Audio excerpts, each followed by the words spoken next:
Assalamualaikum warahmatullahi wabarakatuh. Perkenalkan, nama saya Muhammad Said Zakaria. NIM saya 12405183004. Di sini saya akan menjelaskan tentang prinsip manajemen jaringan pelanggan. Oke. Seiring dengan perkembangan dan pertumbuhannya sebuah organisasi, maka semakin penting pula sebuah jaringan bagi suatu organisasi. Karena seiring banyaknya jaringan yang tersedia bagi para pengguna, jaringan menjadi semakin kompleks dan merawat jaringan tersebut juga semakin sulit. Sebuah jaringan terdiri dari perusahaan supplier, joint venture, distributor, franchise, lisensi, dan lain-lain yang mendukung sebuah perusahaan untuk menciptakan dan menyampaikan nilai value pada pelanggannya. Sebagian perusahaan beroperasi dengan dua jaringan besar, yaitu jaringan supplier dan jaringan distribusi. Oke. Di sini saya akan menjelaskan dengan yaitu dua jenis jaringan. Yang pertama, jaringan supplier atau jaringan pemasok. Setiap perusahaan tidak memproduksi semua komponen bahan bakunya sendiri, tetapi hanya beberapa proses saja. Saya ambil contoh yaitu dari perusahaan Toyota. Toyota hanya memproduksi 20% nilai produknya. Toyota tergantung network sekitar 5.000 hubungan dengan supplier. Bayangkan, sebuah perusahaan ini hanya memproduksi 20%, lalu 80%-nya dia membangun jaringan dengan perusahaan lain untuk membuat bahan bakunya dengan supplier dengan input yang dibutuhkan untuk memproduksi sebuah mobil. Jadi dia ini tidak membuat seluruh bagian dari mobil, tapi hanya 20%, yang 80%-nya dari perusahaan lain atau pemasok. Tetapi Toyota yang mempunyai jaringan bertingkat, bukan seperti hubungan tunggal, supaya perusahaan jaringan terdiri dari sejumlah besar hubungan tidak langsung. Lalu untuk yang kedua yaitu jaringan distributor. Untuk jaringan distributor memiliki 4 rantai permintaan, yaitu pertama, perusahaan, kedua, pelanggan perusahaan, ketiga, pelanggan dari pelanggan, keempat, end user atau pengguna akhir. Lalu untuk saluran distribusi dapat dibedakan menjadi dua, yaitu saluran distribusi langsung dan saluran distribusi tidak langsung. Oke, terima kasih, itu dari saya. Kurang lebihnya mohon maaf. Wassalamualaikum warahmatullahi wabarakatuh. Saya Yuwanin Tiaswerawati, NIM 027. Di sini saya akan menjelaskan poin kedua, yaitu posisi jaringan bisnis. Faktor penting dalam pengembangan suatu bisnis yaitu dengan mengetahui posisi jaringan bisnis di tengah-tengah persaingan yang begitu ketat dengan hadirnya kompetitor sejenis di sekitar kita. Maka dari itu, dengan mengetahui posisinya, kita akan dapat mengetahui langkah-langkah strategi dalam pengembangan bisnis ke depannya. Ada 3 faktor yang perlu diperhatikan dalam penentuan posisi jaringan bisnis. Yang pertama yaitu kebutuhan konsumen yang kita layani. Kedua, apa yang bisa kita lakukan untuk memenuhi kebutuhan konsumen kita.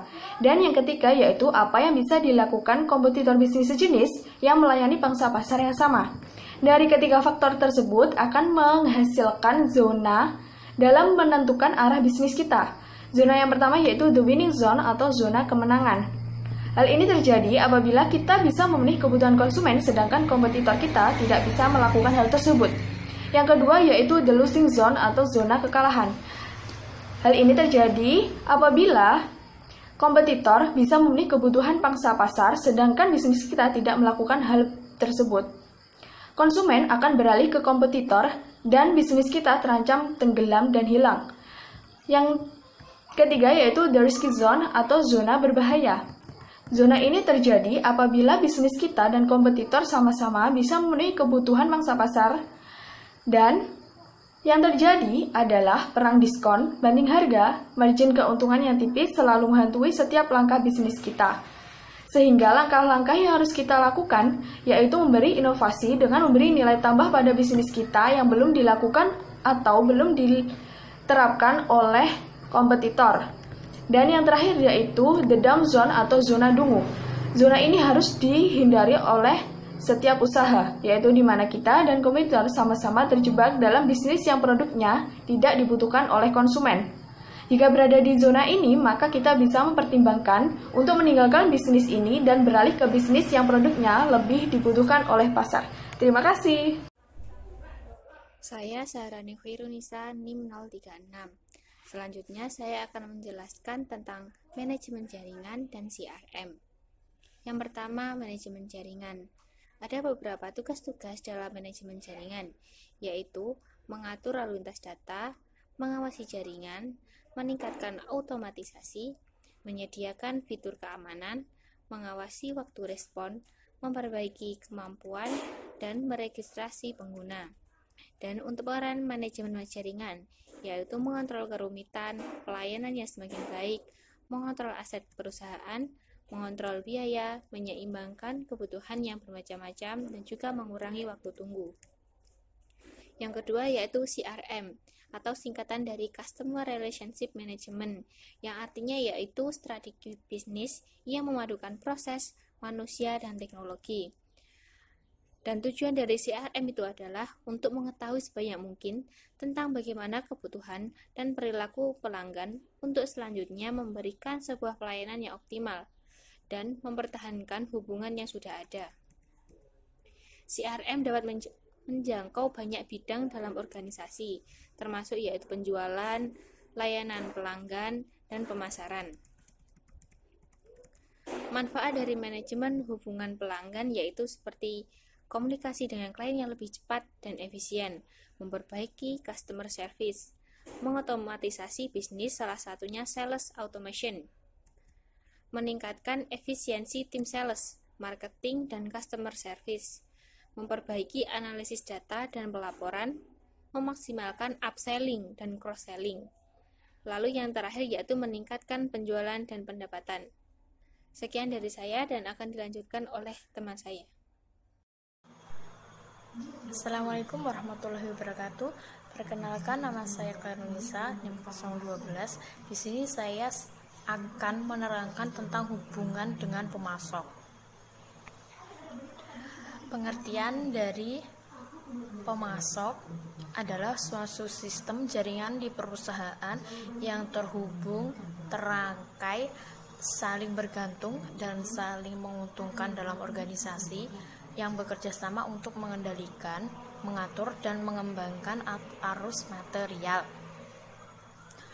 produk, jasa, dan informasi dari supplier, pabrik, distributor, toko atau retail, serta perusahaan-perusahaan pendukung seperti perusahaan jasa logistik hingga ke pelanggan sebagai pengguna akhir.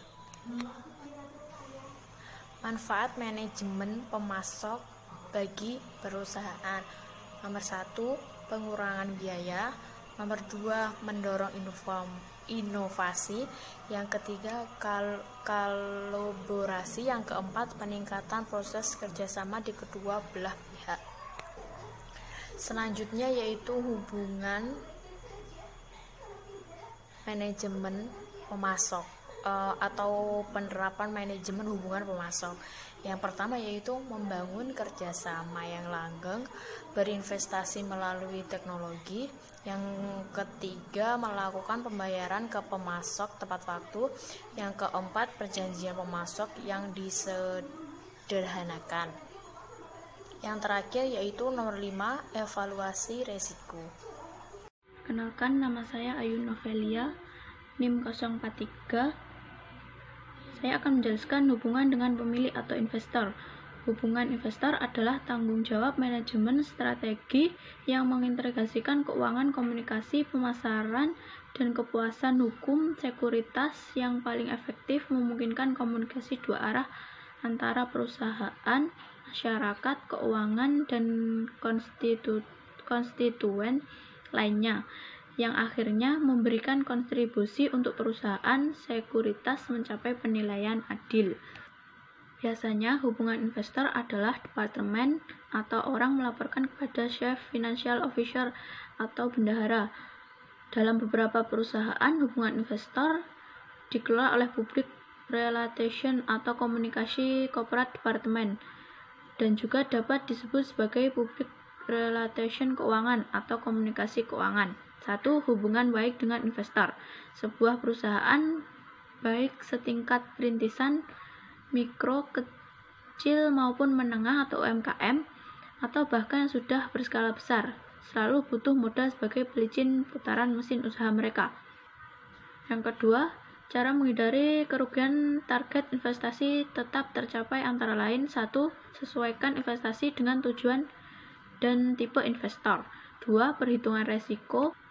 3. Lakukan disverifikasi investasi. 4. Fokuslah pada investasi jangka panjang. Yang terakhir, saya akan menjelaskan hubungan yang baik dengan rekan bisnis. Administrator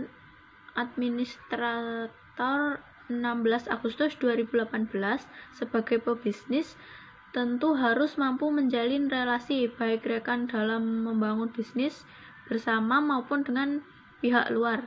Hal ini karena tidak mungkin memulai bisnis Anda hanya dengan seorang diri. Untuk itu perlu Anda menjaga relasi yang sudah ada dengan baik. Apakah Anda memiliki rekan bisnis? Lalu apa saja yang perlu Anda lakukan agar hubungan dengan rekan bisnis yang sudah ada dapat terjalin dengan baik? Mari kita simak di bawah ini. 1. Kita harus jujur dan terbuka. 2. Saling menghargai. 3. Bersifat aktif. 4. Bertanggung jawab. 5. Selalu melihat sisi positif.